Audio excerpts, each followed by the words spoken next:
Baik Ibu, nama saya Stefanus Camu. Saya berasal dari kelas 2021F. Saya akan menjawab soal nomor 1 sampai nomor 10 mata kuliah Bahasa Indonesia. Saya akan menjawab soal nomor 1, sifat-sifat bahasa. Sifat-sifat bahasa ada 6, yaitu yang pertama, sifat bahasa manusiawi, yang berarti bahasa itu hanya dimiliki oleh manusia dan bahasa merupakan hal penting dalam kehidupan manusia. Dan fungsi bahasa dalam kehidupan sehari-hari adalah untuk berkomunikasi dengan sesama. Sifat-sifat bahasa yang kedua, bahasa manusia bersistem, yang berarti bahasa manusia memiliki aturan pada saat berkomunikasi dengan sesama.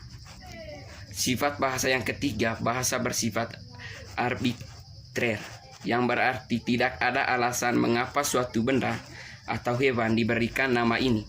Misalnya, mengapa buku ini diberi nama buku.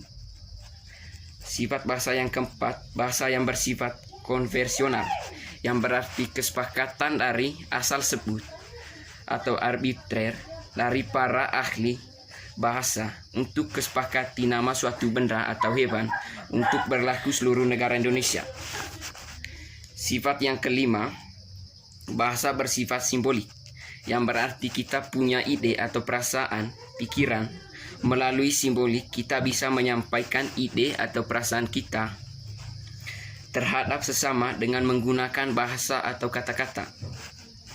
Sifat yang keenam, bahasa bersifat non-instinktif, yang berarti manusia harus belajar bahasa dan tidak secepatnya ada dalam diri manusia. Baik, itu jawaban nomor 1. Jawaban nomor 2, konsep bahasa. Konsep bahasa adalah sarana komunikasi antara anggota masyarakat dalam menyampaikan ide, perasaan, dan pikiran, baik secara lisan maupun tulisan.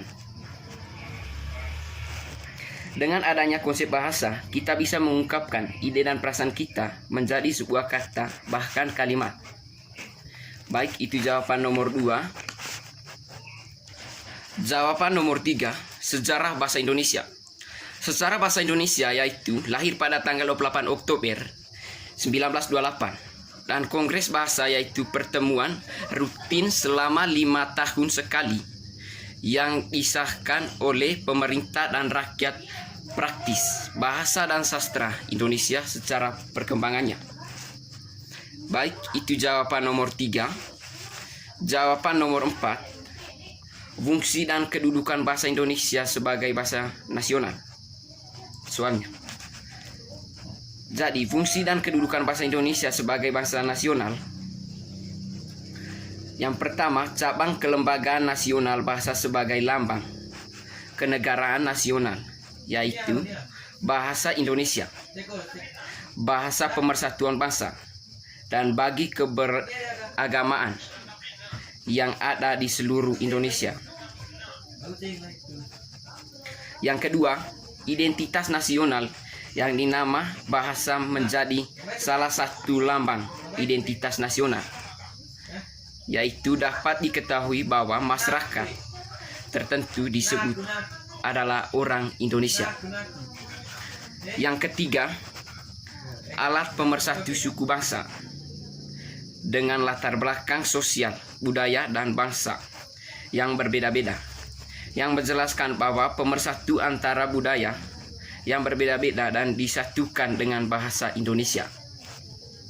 Baik, itu jawaban nomor 4. Jawaban nomor 5, fungsi dan kedudukan bahasa Indonesia sebagai bahasa negara. Fungsi dan kedudukan bahasa Indonesia sebagai bahasa negara. Yang pertama, bahasa resmi negara atau kenegaraan, yang dimiliki setiap orang dalam komunikasi pada saat rapat atau pertemuan-pertemuan penting secara resmi menggunakan bahasa Indonesia yang baik. Yang kedua, bahasa pengatur dalam ilmu. Yang kedua, bahasa pengantar dalam ilmu pendidikan, yang dimana bahasa Indonesia adalah bahasa yang baik pada saat mendidik peserta didik. Bahasa Indonesia resmi juga untuk kepentingan perencanaan pembangunan nasional untuk masyarakat, tapi juga alat penghubung untuk kepentingan formal. Yang ketiga, alat penghubung ilmu pengetahuan teknologi, yang dimana untuk menghubungkan ilmu pengetahuan dan teknologi. Baik, itu jawaban nomor 5. Jawaban nomor 6. Jawaban nomor 6, asal-usul bahasa Indonesia. Pada dasarnya, bahasa Indonesia berasal dari bahasa Melayu. Artinya, sejarah perkembangan bahasa Indonesia tidak terlepas dari bahasa Melayu. Dasar pembentukan bahasa Indonesia adalah Melayu yang disesuaikan dengan perkembangan zaman dan iptek. Baik, itu jawaban nomor 6. Jawaban nomor 7. Contoh bahasa tidak baku dan bentuk bakunya. Yang pertama, kata tidak bakunya abjad. Bentuk bakunya abjad. Yang kedua, aktif. Yang sebenar bentuk bakunya aktif. Yang ketiga, kata tidak bakunya handal. Bentuk bakunya andal. Yang keempat, kata tidak bakunya antene. Bentuk bakunya antena. Yang kelima, kata tidak bakunya atlet. Bentuk bakunya atlet. Yang keenam, kata tidak bakunya baterai. Bentuk bakunya baterai. Yang ketujuh, kata tidak bakunya esok. Bentuk bakunya besok. Yang kedelapan, kata tidak bakunya bis. Bentuk bakunya bus. Yang kesembilan, kata tidak bakunya lubang. Bentuk bakunya lubang.